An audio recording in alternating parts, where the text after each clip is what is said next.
Colombian Exchange. Agenda. Objective. What is the Colombian Exchange? 3-2-1 summary, and a final discussion. Objective. I will be able to identify and summarize the positive and negative impacts of the Colombian Exchange using a 3-2-1 summary.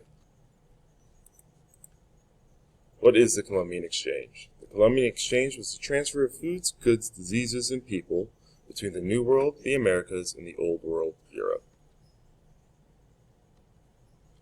Do the positives of the Colombian Exchange outweigh the negatives? Now here is what you're going to work on today.